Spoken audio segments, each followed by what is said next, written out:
Pemirsa, berikut kami akan tampilkan grafis elektabilitas capres dan juga cawapres terbaru yang siang ini dirilis. Terlebih dahulu ini oleh LSI Denny JA. Ya, Prabowo Gibran pemirsa menempati urutan teratas dari hasil survei yaitu 46,6%, disusul dengan Ganjar Mahfud 24,8% dan Anies Mohaimin sebesar 22,8%.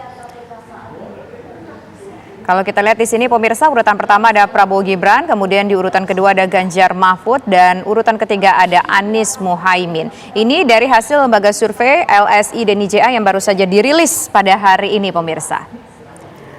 Tidak hanya LSI Denny JA, kami juga punya pembanding lainnya, lembaga survei yakni Indikator Politik Indonesia yang menempatkan Prabowo Gibran pada posisi puncak dengan perolehan 45,79%, disusul oleh pasangan Anies Mohaimin 25,47% dan Ganjar Mahfud berada pada posisi buncit 22,96%. Ya, kalau kita lihat pemirsa antara dua survei tadi, kalau di tempat teratas dari hasil survei masih unggul Prabowo Gibran, namun ada perbedaan untuk posisi kedua dan posisi ketiga secara elektabilitas, di mana kalau sebelumnya dari LSI Denny JA menunjukkan bahwa posisi kedua itu ditempati oleh Ganjar Mahfud, namun dari hasil survei Indikator pemirsa, posisi kedua justru ditempati oleh Anies Mohaimin. Pemilu presiden satu putaran tampaknya semakin mendekati kenyataan. Survei terbaru LSI Denny JA menunjukkan tingkat keterpilihan pasangan Prabowo Gibran mencapai 46,6%. Sementara hasil survei Indikator Politik mencatat 45,8% untuk Prabowo Gibran. Ini artinya Prabowo Gibran hanya membutuhkan tambahan 4-5% suara untuk menang satu putaran. Ya, mengapa pasangan Prabowo Gibran pemirsa terus menjauh dari elektabilitas dua pasangan capres lainnya dari hasil survei ini? Untuk membahasnya telah bergabung bersama kami ada Direktur LSI Denny JA yaitu ada Mas Adrian Sopa. Selamat sore Mas Adrian. Sore Mbak Tisa. Kemudian juga bergabung bersama kami pemirsa ada peneliti Indikator Politik Indonesia. Saat ini ada Mas Bawono Kumoro. Kita sapa dulu secara virtual sudah bergabung bersama kami. Halo, selamat sore. Mas Bawono.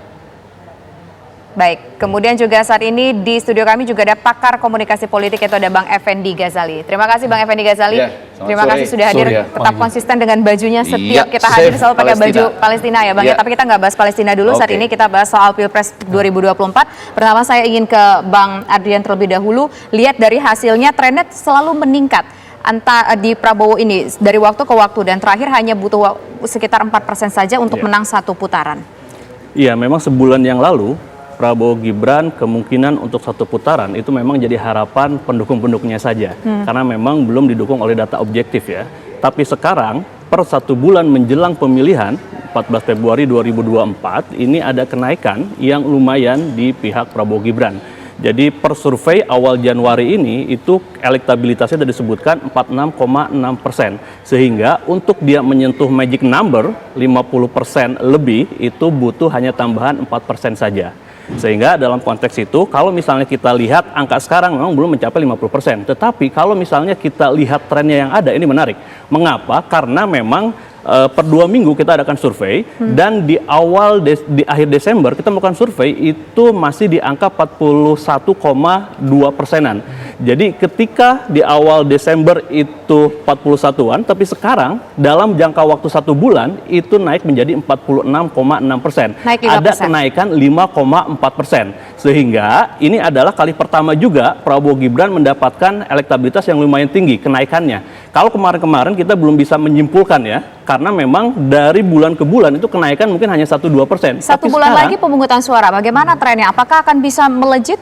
Nah, kalau misalnya bisa mempertahankan tren yang ada, dalam waktu 1 bulan kemarin dia berhasil menaikkan 5,4%. Sehingga kalau misalnya tren itu terus berlanjut, tentu tambahan 4% bukan hal yang mustahil. Sehingga sekarang ini posisinya adalah lebih terbuka untuk satu putaran. Meskipun angka yang didapat dia belum mencapai 50%. Faktor apa versi LSI Denny JA sehingga trennya terus naik dari 41,2, 43,3 dan yang terbaru hanya kurang 4% menuju 50%. Saya melihat ada 3 faktor utama yang membuat kenapa misalnya Prabowo Gibran ini lebih tinggi dibandingkan dengan yang lain, kemudian juga secara trennya itu menaik. Pertama memang kita lihat dari data pemilih yang berusia 30 tahun. Kalau kita bandingkan dengan bulan yang lalu, itu memang angkanya masih di angka 43%-an. Sekarang itu di angka lebih dari 50%. Jadi kegiatan-kegiatan dia yang menyosor pemilih muda itu ternyata juga berimpak positif.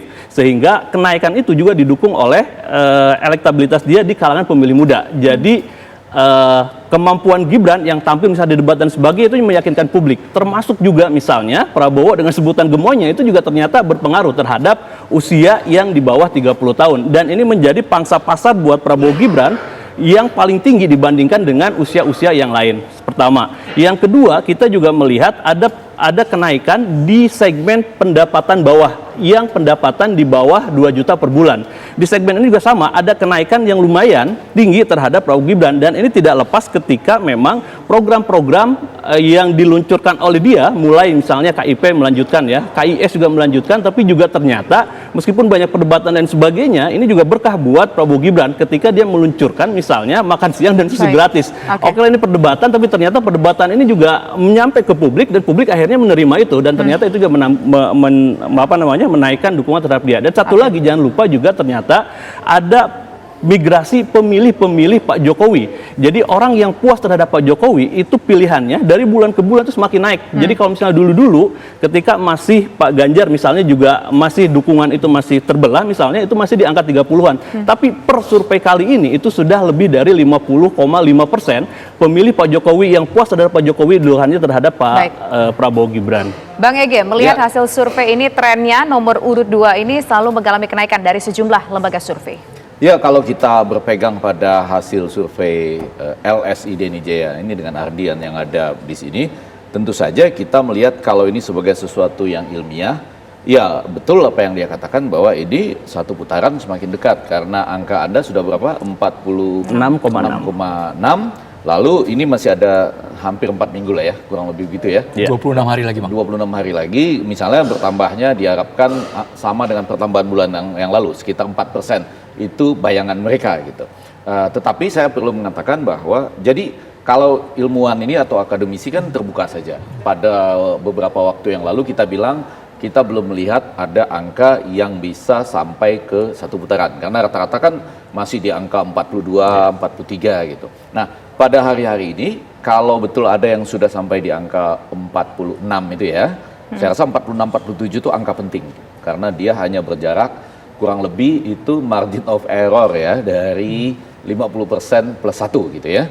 Karena rata-rata kan 2,9, terus kemudian nanti kalau ya di sekitar itulah gitu, ke atasnya sampai ke 50% plus 1. Jadi ada peluang sekarang untuk satu putaran. Namun demikian saya mau mengatakan ada 3 pendekatan ini di samping nanti alasan-alasan tadi. Yang pertama ada juga survei dari perguruan tinggi Muhammadiyah dan Aisyah, itu forum rektornya, yang menunjukkan angka 16%, menunjukkan angka 23%, pasangan nomor 1, 41% pasangan nomor 2, dan 16% pasangan nomor 3. Itu dilakukan 28 Desember sampai 3 Januari. Nah itu ya, 2,75% margin of error-nya. Kemudian Bawono ini dan indikator ya, Burhanuddin Muqtadi itu 30 Desember sampai 6 Januari. Di tengah-tengah itu dengan angka tadi sudah ditampilkan ya. 45,7%. Kemudian sesudah itu Anda ya, di tanggal 3 sampai 11. Yang menarik, mereka ini ada di tengah-tengahnya ada jarak yang kita sebut sebagai debat presiden yang kedua, debat calon presiden yang kedua atau debat ketiga secara keseluruhan. Nah, yang penting bagi kita itu sekarang adalah di samping, betul, kita harus terbuka ya. Kenapa kita kalau memang orang bisa satu putaran, kenapa kita sebut, oh enggak mungkin.